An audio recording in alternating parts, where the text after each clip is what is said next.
விஜய்க்கு மரணகண்டம் இருக்கிறதாவும், ஆனா நீசபங்க ராஜயோகத்தினால நாட்டை ஆளக்கூடிய யோகமும் இருக்கிறதாலும், இப்ப அவருக்கு சீக்ரெட்டான சில பரிகாரங்கள் எல்லாமே வந்து நடந்துகிட்டு இருக்குங்க.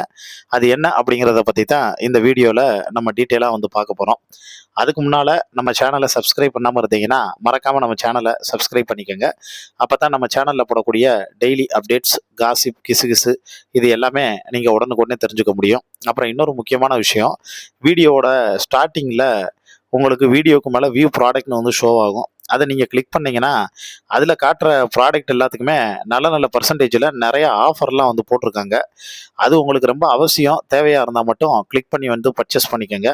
இல்லாட்டினா ஸ்கிப் பண்ணிட்டு அடுத்தடுத்த வேலைகளை பார்க்க ஆரம்பிங்க. இப்ப அது என்ன மேட்டர் அப்படிங்கிறத நம்ம வந்து டீட்டெயிலா வந்து பார்க்கலாம். விஜய்க்கு அப்படி என்ன பிரச்சனை? என்னதுனால அவருக்கு மரணகண்டம் இருக்கு? என்னதுனால அவருக்கு வந்து அந்த நீசபங்க ராஜயோகமும் இருக்கு? அப்படிங்கிறத பத்தி தான் இப்ப நம்ம ரொம்ப ரொம்ப டீட்டெயிலா வந்து பார்க்க போறோங்க. தளபதி விஜய் அவரோட ராசி கடக ராசி, லக்னம் கடக லக்னம்.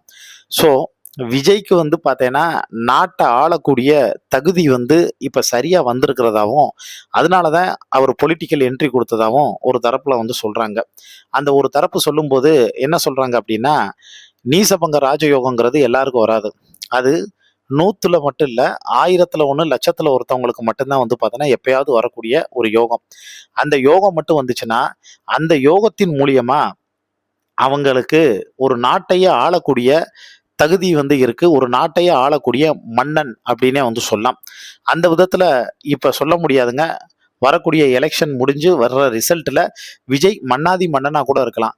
விஜய் மன்னாதி மன்னனுக்கு வந்து அடையாளமா வந்து பார்த்தீங்க அப்படின்னா, எங்க போனாலும் அவர மக்கள் வந்து கொண்டாட ஆரம்பிக்கிறாங்க. கொண்டாடி தீர்க்கிறாங்க. எங்க திரும்பினாலும் விஜயோட காய்ச்சல் தான் அப்படின்னே வந்து சொல்லலாம். இது விஜய், விஜய், விஜய், தளபதி, டிவிகே இப்படின்னு தான் வந்து பார்த்தோன்னா, உயிர விடக்கூடிய ஆட்கள் இருக்காங்க. எம்ஜிஆர் இவங்கெல்லாம் விட, அதாவது நம்ம சொல்லும்போது சொல்லுவாங்க, எம்ஜிஆருக்கு மட்டும் தான் அவ்வளவு வெறித்தனமான ஃபேன்ஸ் இருக்காங்க அப்படின்னு சொல்லுவாங்க. ஆனா உண்மைய சொல்லணும்னா, எம்ஜிஆரை விட, ரஜினிய விட பல மடங்கு மாஸ் ஃபேன்ஸ் யாருக்கு வந்திருக்காங்க அப்படின்னா, விஜய்க்கு தான் வந்து பார்த்தோன்னா இருக்காங்க அப்படின்னு வந்து சொல்லப்படுதுங்க.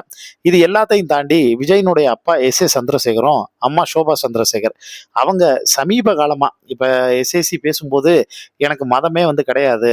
நீங்க விஜயோட சர்டிஃபிகேட் வந்து பார்த்தீங்க அப்படின்னா, சின்ன வயசுலயே அவன் எந்த மதத்தையும் சார்ந்தவன் இல்ல அப்படிங்கிறத தான் நான் வந்து சர்டிஃபிகேட்டே வந்து பார்த்தோன்னா வந்து இருக்கு அப்படின்னு வந்து ஒரு விதத்துல வந்து சொல்றாரு.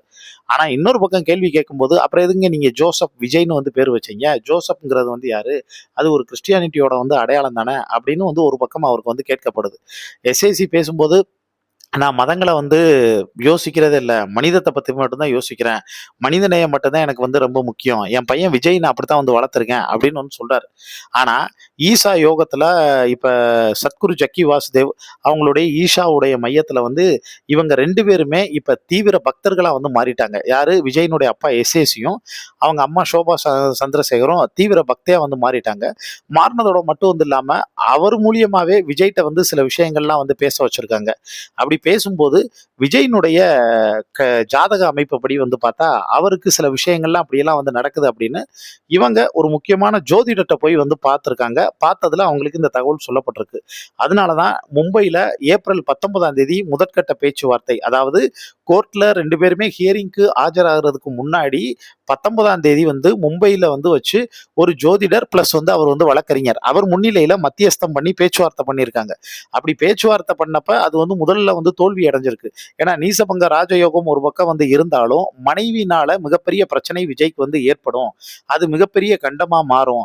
விஜயினுடைய உயிருக்கே ஆபத்தா வந்து மாறும். ஒருவேளை நீசபங்க ராஜயோகத்தினால விஜய் வந்து முடிசூடா மன்னனாகி, ஒருவேளை இந்த நாட்டை ஆளக்கூடிய தகுதி விஜய்க்கு வந்து கிடைச்சு முதலமைச்சர் ஆகிட்டால், அதனுடைய அடுத்த கட்டம் வந்து பார்த்தோன்னா எப்படி இருக்கும்னா, எதிர்வினையா இருக்கக்கூடிய விஜயினுடைய மனைவி வந்து சங்கீதா, அவங்களுடைய விருச்சிக ராசி அது வந்து செவ்வாய் கிரகத்தின் மேல வந்து படர்ந்து சுக்கிரனோட திசை வந்து படுறதுனால, இவங்களுடைய கோபம், வெறுப்பு இது எல்லாமே வந்து மறைஞ்சு, விஜயும் சங்கீதாவும் மறுபடியும் வந்து பார்த்தோன்னா ஒண்ணு சேர்றதுக்கு நெறைய சாத்தியக்கூறுகள் இருக்கு.